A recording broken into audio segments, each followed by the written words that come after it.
Hey guys, welcome to the Wednesday Cardone University Mastermind. My name is Steve Sprague, coming to you live from the 305. I want you guys to actually dial in today, and we're going to be talking about something that I know a lot of salespeople have trouble with. When it comes down to actually getting deals, they're missing one key factor. And if this one thing is out, it will cost you a lot of opportunity, a lot of deals, a lot of money. Okay, so what we're going to do is we're going to actually break it down. And I want you guys to dial in. So if you haven't ever called in before, today would be the perfect time to do that. So I want you to take time out of the equation, dial in. That number right there, 305-865-8668, that's the number. And when you guys actually dial in right now, what we're going to be able to do is take any question that you have. So this could pertain to some sort of deal that you ran into this past week. This could pertain to, hey, how do I make a cold call? If you want me to listen to your pitch, if you want me to listen to your script, we're going to talk about it all. So feel free to call in, 305-865-8668. That's the number.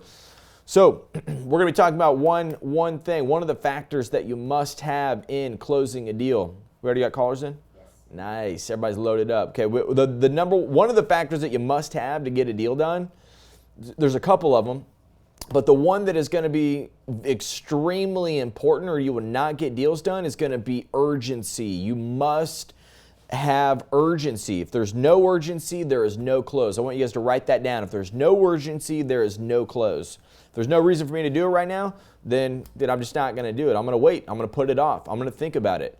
The more time that you add to any deal, the more opportunity that you have for that deal to actually fail. So that's an issue for you. Now, this is where a lot of salespeople run into a situation where, now they're moving into follow-up. And this is where a lot of your deals get stuck because we're missing this one piece. The customer doesn't really have a reason to move forward. The situation is not going to change as much, or they could continue going on without it. And so what I want to talk about today is how to create urgency, how to get people excited about moving forward, how to really solve their problems now and dissolve any need that they have to basically wait. Why would they want to do that, right? If they knew what you knew about your product or your service, they would do it right now. So what we're going to do is we're going to dive into strategies on that. But I'm going to reward some of the callers that already dialed in, and I want to actually go ahead and take a quick caller. Nice, I got Isaac. Isaac, what's happening?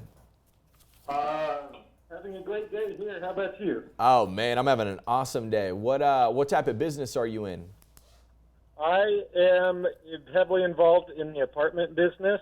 I just basically created a new product where I make an owner's manual for an apartment building owner so that they stop skipping on the preventative maintenance that costs them thousands of dollars in damages to their building. Yeah, I love that. I love that, man. So what question do you have about your business and how we can help you out today? Well, I put together a cold call script kind of based on some of the going through the information in Cardone U, and I wanted to go over that, and I also wanted to ask. I also I called people up, I got numbers direct to property owners, okay. And the biggest thing I run into is people are completely shocked that I got their number. Yeah. How often does that happen? It's pretty often. Like that's usually the biggest thing that people get hung up on is how did you find out I own this building? Did you tell them you found out on the internet? Yeah, I basically tell them that I got a list of apartment building owners. I used a service called Reonomy or whatever. I just tell them what it is. Yeah. And it's a complaint. It's a complaint. So we can handle that. It's a complaint. It's a complaint. We can handle that. Yeah, that's not a problem. That's easy. That's easy for me because here's the cool thing. Probably not a lot of people are calling them. So I always love that. I always love doing deals where, you found a way to get a hold of somebody. Those people who stay dark like that, where it's like, hey, how'd you even get my number? Dude, they're dark for a reason.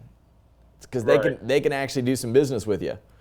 Okay, and if you can hang in there with those guys, it's cool because, dude, nobody else is trying to sell them because they can't get to them. So I love that. So good, let's start with your pitch. Love the fact that you've done a pitch. Here's what I want to ask though first. When you guys call up with your pitches, I love that you do that. This is an incredible place to do that, but I want to make sure that you guys are using the cold call, the outbound call material first, so that way I'm not going back trying to fix things that you would have learned on like video one.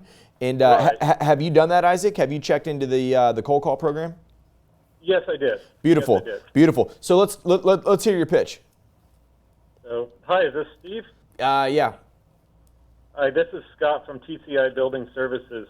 You don't know me? I'm reaching out to apartment owners in Castro Valley to share a tool that saves you over $1,000 per unit.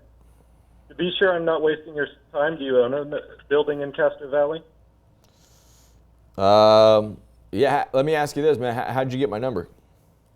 Well, I signed up with a service that gets me in contact with property owners based on the information when the property was purchased. So it's basically got it through a service called Reonomy. Do you have a preventive maintenance plan in place on that property? A preventive maintenance? What's that? Yeah, basically something that goes through and takes care of problems before it starts damaging your building. Oh yeah. No, we've got people to handle that. Is it a property manager? Yeah, I've got a property manager. He does all that. So, but I don't really have time for I don't really have time for this call, man. I appreciate you giving me a call. I understand you don't have time right now, sir, but this kind of damage happens with places that have property management. Those managers are just doing the day-to-day for you, and if they don't have instruction from you to protect your building, they're just taking all the problems and addressing them as they come. You know, Yeah, that's how right. many units do you have in that building? 16. 16. So, I mean, this is going to be saving you at least $16,000. Is $16,000 saving something that you might have time for? Yeah. All right. So let's go back over. So really the whole deal is like we got to get this like a little bit stickier. Okay.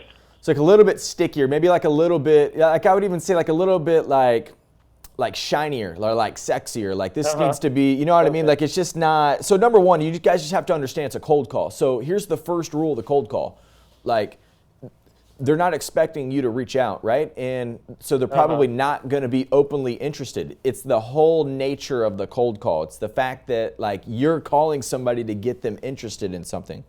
In most cases, they probably don't even know about it, right? In this case, that's exactly what it is. And so I want to think about those things, and then I really want to just work myself in backwards and find out, hey, what are they interested in? So this is where we look into big claims. And so you did have one big claim in there, but I didn't really understand it. You kind of said it quick, and I think I put a little bit more emphasis on it. You said something like save $1,000 per unit. Okay. Okay. Now, so when you start off with your big claim, it will be a little bit more general, right? Because I'm just basically getting out the reason why I'm giving them a call. You know, hey, this is Isaac. This is Scott. I'm giving you a call. It's $1,000, man. It's I'm saving you $1,000 per unit, per deal. And just to be sure I'm not wasting your time, I would move right into that. How many units do you have? Okay. So I'm going to move that question up because I want to get into my fact finding as quick as possible because I only got a little bit of time on this call. And so here's what you're doing in a cold call. So number one, you're not trying to sell your product. Okay, you know that only 2% of deals are closed on the first call? Right. So you want to write that down. You want to know that stat. So what am I really trying to do? The first thing I'm trying to do is I'm trying to sell them on more time to look at my product. I'm probably going to, if the guy picks up, I'm probably going to get 30 seconds. You think that happens? Regardless. Yeah. Exactly. He's giving me 30 seconds right here. In that 30 seconds, what I'm trying to do is sell him on 2 more minutes. Not even my product right now. I'm using my product as the big claim, as like why he should listen to me for 2 minutes, but I got to understand that he's not quite interested yet or really have an idea about it. And so I'm like, I really want to sell him on, hey, would you give me 2 minutes to explain how I save you another $1,000? It would be $16,000 a year in your case for your properties in case you want to take a look at this with your property manager. Okay. And so I want to move some of those things up, but again, I'm really selling them on time at the beginning, you know. So, you know, hey, I'm calling from XYZ. I just wanted to reach out to you. So I got to tell them the reason why I'm calling. Hey, this is the reason why I'm giving you a call. And you did a good job of that. Like, you have your big claim right there. Hey, I'm saving you $1,000 per unit. What I would do is I would move right into the qualifying after that. Hey, John, just to be sure I'm not wasting your time, how many units do you have at your property on, you know, 2100 Street? Okay. Right now, that's only the first part. That's you just tightening up your pitch and maybe getting a better, stickier back and forth. Because what happens is once that guy walks down that conversation with you where he's like, yeah, I got 16 units. He's thinking like, hey, how'd this guy get my number? But he's also maybe like, yeah, I got 16. And you're like, hey, I could save you 16 grand a year. Well, dude, something pops up where he's like, whoa. You know, like he's interested in that, right? Like that's what he's always looking for. And so you might be able to get that out quick enough where he can think with it and be like, well, dude, you know, how do you guys do that? You know, you'll start hearing questions like that. How do you do that? How'd you get my number? You know, like, dude, those are great questions because, like, he hasn't hung up on you. Why wouldn't he just hang up on you? You know, so if they're hanging in there, it's a good thing, right? And so I would shave down that how I got your number a little bit quicker. I would just be like, yeah, I mean, when you put your name on the property when you bought it, right, under your business? Mm-hmm. Yeah, exactly. I mean, it's, you know, there's a service that just finds out the names of the owners of the property. So what I'm doing is I'm calling those owners and I'm actually finding out which ones would be open to save an extra $1,000 per unit every single year. Now, I know a guy like you probably has a property manager at the property. Am I right about that? Right. Okay, because that's probably an objection you get, right? That's the one I gave you. Yeah. Yeah, so I'm going to take that away. Taking that away from him. You can't use it. If I move in with, you know, if I move in with this, hey, you probably got a property manager at the property and you're probably wondering how I can save you an extra $1,000 per unit per year. Well, what I'm looking for is 2 minutes and showing you how I can do it. Can you give me 2 minutes right now or would we need to set up a call? Okay. Okay, so then I'm gonna start working into my deal. Okay, so thanks a lot for calling in on that, dude. Now that's a perfect example of a guy right there who's like really studying his deal. He's getting it down. Now, the next thing this guy needs to do is he needs to take what I gave him today and he needs to go apply it. He needs to practice it, drill it, rehearse it, re-watch some of the videos because what he's going to do, like he was agreeing with stuff. He's like, oh, wow, I didn't even think about that. But Grant, I'm telling you, talked about it inside the training program. That's where I got it from. You know, so this is where you got to go back, revisit some of this content that you're working on. So right now, he's working on cold calling. You should be spending your time just kind of working this thing out right now. There's no way in the world you guys can watch the videos one time and then just think that, oh, wow, I'm going to run out there in the marketplace and people are just going to be throwing money at me. That's not going to happen. If you really want to build your skill, and like a guy like this does, like this guy's working his deal out. If you're doing the exact same thing at home, this is where you got to work your deal out too, where you get your script out. You know, you're working on it, you're listening to the videos, you're going out to the marketplace to apply it, which means you're making phone calls every day. You're doing 50, 100, 200, 300 phone calls, whatever that number is for you, and you're working that list and you're catching feedback. So like this guy was already doing that because he was like, hey, man, I actually ran into some stuff that was kind of causing me some trouble. It was like, hey, how'd you get this number? Well, you know, revisit this, rewatch some of the cold call objections, get something together, and you'll learn how to take that stuff away from people. And then your pitch gets tighter and tighter and tighter. And then that's a way to create urgency, get people to know more about what you're doing. Next caller. You got Phil in Montreal. Sweet. Phil, Montreal, how's it going? Hey, Steve, how are you, buddy? Man, I'm doing amazing. How's everything going for you, Phil? I'm doing great, thank you. That's beautiful. Hey, is this your first time on the Mastermind, or have you been here before? It's I think it's my fourth call. Oh, nice. And let me ask you this before we dive into what you're looking to get help with. I want to find out, man, what do you like best about the Masterminds every week? I think I like your I think I like your intake on different types of companies or products we sell. I think you can give us some good good tips that we don't think about because of your experience about sales. So I like that. Yeah, excellent, man. I love that. Thank you for that. What question can I help you out with this week? Actually, I'm doing actually my business. I'm talking to architects, and so I'm doing a lot of group presentation. So there could be like 30 architects in the room, 20. I don't have a problem doing like presentation in front of people. The only thing I'm just wondering is how can I get better at presenting a product, because I know there is one decision maker usually, but there's a lot of influencers in the room. So usually when I start my How many? my presentation, I could be like, it depends of the firm, but it can be 10, 20, 30, 50, even 100. So Yeah. there's big firm out there, so it really depends. So how do you attack like a presentation to make sure that you know the what and the why in the presentation, and that you get a solid opinion after the presentation to make sure they love your product or they don't? Yeah. So what you're doing is you're really going up. You're kind of doing you're doing a show, like a presentation, and then you're hoping that everybody loves it at the end. So like one of the biggest things when you guys are doing your sales pitch, the most important thing is communication. And so when because if once communication starts happening, then you can start finding out what they're really thinking. Because a lot of times people lose deals, and it's like if you went back to the customer and like they'll maybe get a follow-up call, hey, why don't you do business? And they say why.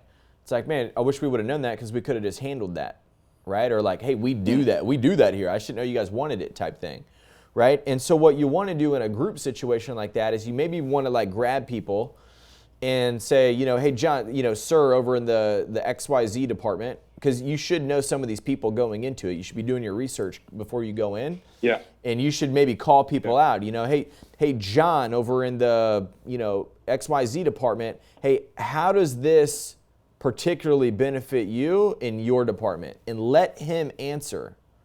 And then say, excellent. Now, Sally, over here in this department, how do you see this being a benefit?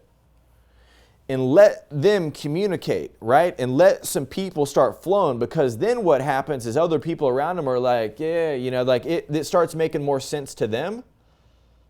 And maybe some of the things that they're even thinking like concerns actually get voiced, because if you're doing the presentation with no communication, no concerns ever get voiced, like no, well, how are you going to do that? Probably doesn't ever get voiced, right? But if they're thinking it, then that's a disaster for you. Because you don't even know. Yeah, because they're like, oh yeah, we great product, thank you for coming, and they don't call you back because you didn't ask any question at the end.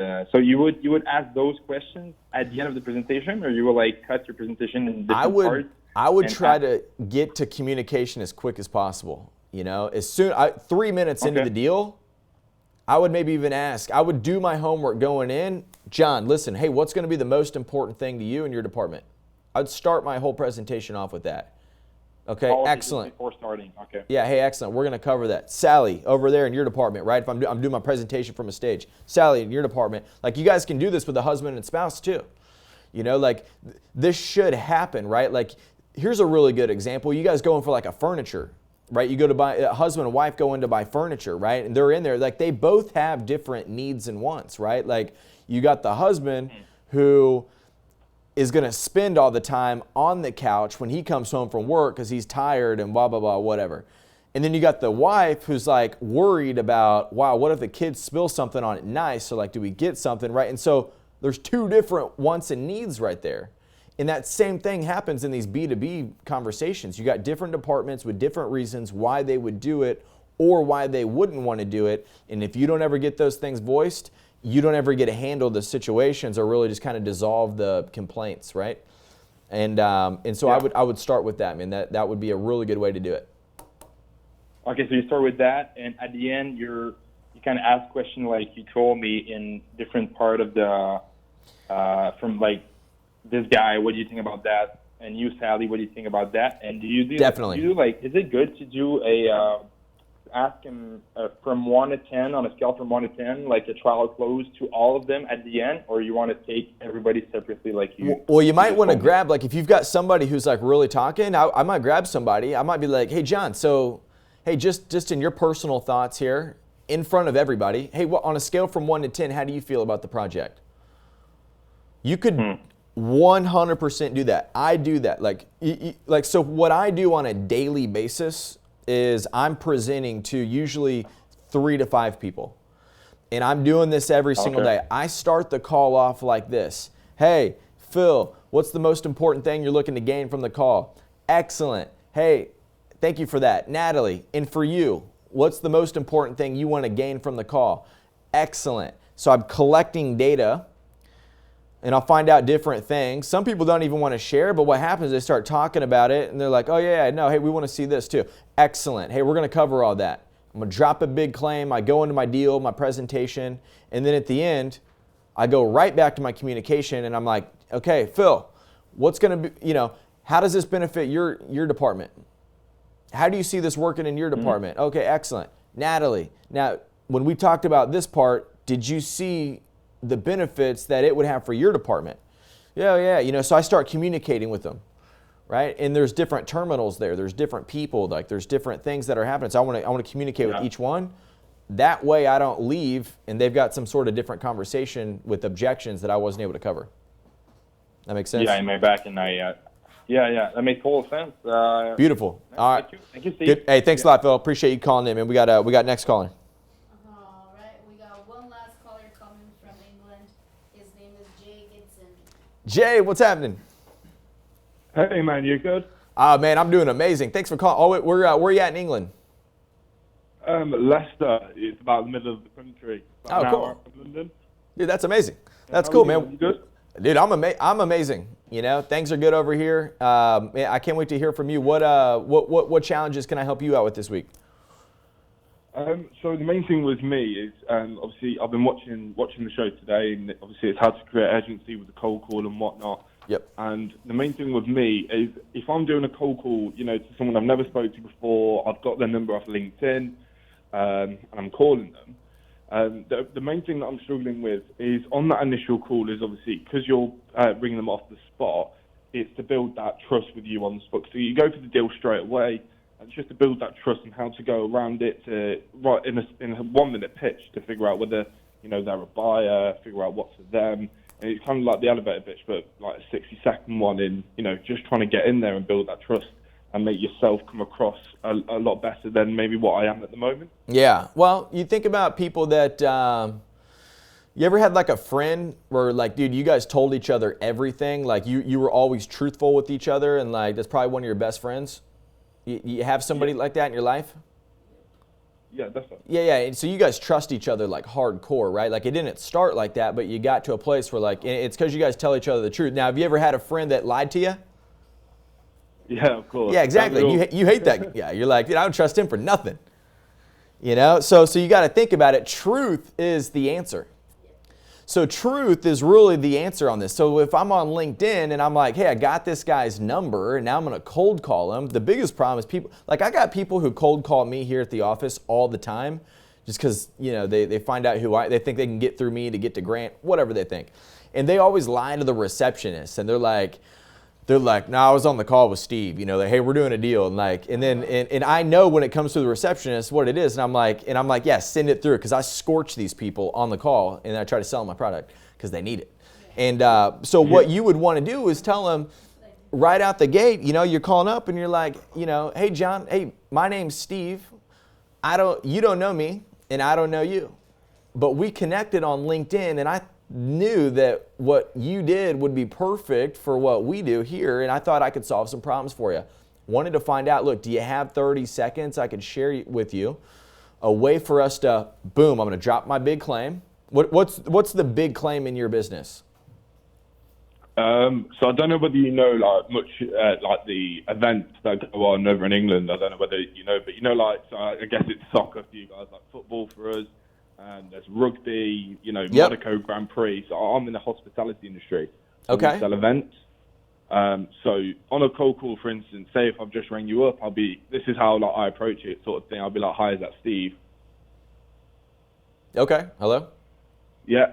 Say if you're like, "Yeah, okay, Steve. I tell you what, I've never spoken to you before, but I connected with you on LinkedIn. Just thought I had to give you a call. I've just had some places come through for the Monaco Grand Prix for next year, the motor racing." And then I'll go into initial pitch, try and get their interest on the first call. Yeah. And then just take it from there. Yeah, the only reason they would take your call is if you could solve a problem. But if they were really trying to, and they don't know that you can solve that problem yet, they may not be looking for it. It's the whole reason for a cold call is you're literally trying to create interest. So, Grant has a really great way of saying, hey, you don't know me and I don't know you. But we connected on LinkedIn, and knowing what you do, I thought I could help you out, and I'm going to drop a big claim. Hey, we could actually solve blah, blah, blah problem for you, right? Like I'm going to drop my big claim about your big, your hospitality situation, whether it's for the rugby team or whatever, right? And that's where I want to go in. And then remember what I told that last guy, not the last one, the one that was giving me the pitch on the cold call. You're trying to just sell them on time right now. So I'm really just saying, hey, would you be open? I mean, if I could solve that problem for you, you should already know what problem you solve for them, right? Like what are you doing? Are you getting more people to their events, making it a better experience? Yeah. Okay. Yeah, so it would be like I ring them up and it's something that they can take their clients to get more revenue into their business. Yeah. So if I sold them a package to go to, a soccer event, they can take their clients there. Clients will really enjoy it. If they're like, oh, this is what I can get out of, booking with this company, I'm going to book through them for more often than not now. Yeah. And it's basically to entertain the clients to get more revenue into that company. Right. So, hey, calling up, hey, you don't know me and I don't know you, but we connected on LinkedIn and I thought it'd be really important that I reached out to you.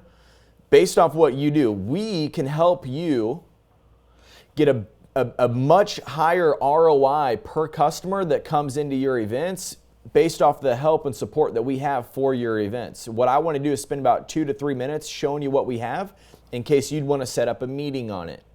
Remember, I'm trying to sell them on 2 or 3 minutes right now so I can kind of give them I'm on my elevator pitch. Then I want to sell them on really what we're doing here to move into a real meeting. Because I'm sure you probably, how much is the package that you're selling? Are you selling big, are these, multi-$1,000 deals or $1 million deals or something? Yeah, it really does vary depending on the event. But say if we're going off something like the Monaco Grand Prix, it will be about £1,000 a head, £1,000 to £1,500 per person. Yeah. Or dollars. Yeah. Yeah. So you're not going to close the call. You're not going to close the deal on this call anyway. So my job would be to create some urgency, and I do that by telling them, hey, look. What I want to do is actually take about 30 seconds or maybe 2 or 3 minutes right now, just kind of show you our website, show you our product online. I can do that with you right here in front of a computer. And if you like it, we'd want to set up a meeting for us to come in and meet with you. Is that fair? You got 2 minutes? Okay. Yeah, and take them to the website from there. And I'd go right to the website because what I want to do is I want to increase their reality of what you do. Because remember, they don't know you. They don't know what you're doing. They weren't looking for it. The quickest way to do that is to grab them right now. Right, so I'm going to do this in any industry, right? Even if, let's just say I'm selling, let's just say I'm selling cars, right? And I call somebody up and I'm like, hey, we got the new latest Jaguar, just came out, it's brand new, right? We want to set up an appointment for you to see it. That's not what I'm going to do. I'm not going to do that. I'm going to say, hey, can you get 30 seconds and get in front of a computer? I need to show you what this looks like in case we need to set up a meeting for you. I want to increase their reality of what you do as high as possible, because if they knew what you knew about your company and how you could help them out, they'd be doing business with you, right or wrong. Yeah, definitely. Exactly. And I think for everybody watching this, if your customers knew how you could help them out the way you knew how they could help them out, they would be doing the deal. And this is how I create the interest, is I start pushing them into the deal. I don't need to wait until next Thursday to set up a meeting, or I don't need to wait until, hey, call me back in August. I don't need to, hey, I love that idea. I'm calling you back in August. Do this. Give me 30 seconds. If I can't show you another $1 million for your business today, okay, then I don't want to give you a call back in August because I'd be wasting your time. Okay, are you in front of a computer right now? And I'm gonna move them up in my sales cycle. And this is where, and thanks a lot for that call, man. That's a really good call, man. Let me know how that goes, by the way. So we're going to finish off with this today, guys. If you're not urgent, they will definitely not be urgent. If you're not smart with what you're doing and saying and actually knowing, like, hey, what I'm trying to do here, you're going to miss out on this opportunity to really push somebody through your sales cycle and move them up. Because you and I both know that if your customers knew what you had and how you could help them out, they'd want to do it today. There's no reason they would want to wait. But the problem is that they don't know that yet. So the quicker way to do that is, man, just use your tools. You have websites, you have technology. Like, you don't need a 30-minute meeting presentation. For my architect guy, the Phil guy, dude, what I would do if I was you, Phil, in Montreal, and I was actually pitching a big crowd of people, is I would make sure that people were coming to that meeting knowing who I was, knowing about what I was selling, knowing about my company, knowing about what we've done, right? I'm going to load them up before the meeting. So you know, a lot of you guys forget about follow-up from the appointment set. So if I set an appointment and I'm like, hey, you know what? Look, I need to move this person through my sales cycle. That way when I get onto my presentation, I'm closing a deal versus, you know, just educating them about the product. Giving them such a good presentation. It was very nice. Thank you, Mr. and Mrs. Smith, for meeting with me today. You're both very nice, very lovely, okay? And everybody freaking nice guys, everybody. Dude, you hate that, they hate that, everybody hates that. That doesn't get deals. What does get deals is this. Hey, set an appointment, love that. Dude, follow up, and I'm start moving into, hey, I'm gonna send you something now so you have an idea what we're looking at on Thursday. Check your inbox. I'm gonna follow up with her the next day. Hey, Mrs. Jan Smith, did you get what I sent you yesterday? I want to make sure you see that before we meet. That way you know exactly what we're talking about. Okay, let me know if you have any questions. Excellent. Okay, maybe I mail them out something. I'm going to do everything I can to push them through. That, if you're not urgent, they will definitely not be. Okay, the other thing is this. You got to handle the why. Finding dominant buying motives. Identifying why would they do this now. Asking questions. Hey, why would you do it now? Asking questions like, hey, why would you not do this now? There's categories inside the program if you guys look for it. It's all through the system. If you guys go to closing strategies, there's a lot in there. If you guys go to fact finding inside the sales process, there's a lot in there. Depending on what program you have, if you have that little box that says Cardone exclusives, go in there in the webinar, the negotiating webinar. There's a video, it's called the Inquisition Negotiation. That is just a video of Grant speed dialing, like just rattling off the things to say. So he's like, you know, use this question, use that question, use this question. Okay, so guys, there's a lot to learn about urgency. Okay, and let's just recap. Number one, no urgency equals no close. Number two, you know, the urgency, you got to handle the why. It's going to be able to provide relief too. You got to share what type of relief this provides for the customer. They don't have to shop anymore. They don't have to think about it anymore. They're going to do something sooner or later. You know, I was on a negotiating call with Grant one day, and we were negotiating with a client, and they were negotiating on term. They didn't want to go 36 months, and they were like, hey, we want to do a 6-month deal, you know. And Grant just said, hey, look, man, you're going to train your people for the rest of the time you're in business, right or wrong. He's like, yeah. He's like, well, why wouldn't you let's just go, you know, dude, let's take this out 60 months. That way for the next 5 years, you'll never have to think about who's training your people. And the guy was, and like, it provided the relief, and the guy was like, just melted. I was grinding this guy on 36 months. He's like, no, we're doing 6 months. Then Grant walks in, he's like, hey man, I mean, you're always going to train your people, right? And he was like, yeah. He's like, well, why would you ever want to have this conversation again? Why don't you just go 5 years? The guy was like, oh yeah, that makes sense. And all of a sudden we got this big long deal, right? So it's just the magic of Grant Cardone, right? So if you guys don't study the program, you won't pick up on these things, then see the deal the way he sees the deal, right? So solve problem, provide relief, and you just get it done and over with, you know? A lot of these people are out shopping products. They don't want to shop products all the time. Okay, so what you want to do is you really want to get in there, be urgent, show how you can help them today, show them how you can provide relief today, and you'll get people to start thinking a little bit differently and actually being more urgent when doing this. So hopefully you guys learned a lot this week. We covered a lot. Thank you for the callers calling in. And as always, guys, we're going to be back next Wednesday for the Cardone University Mastermind.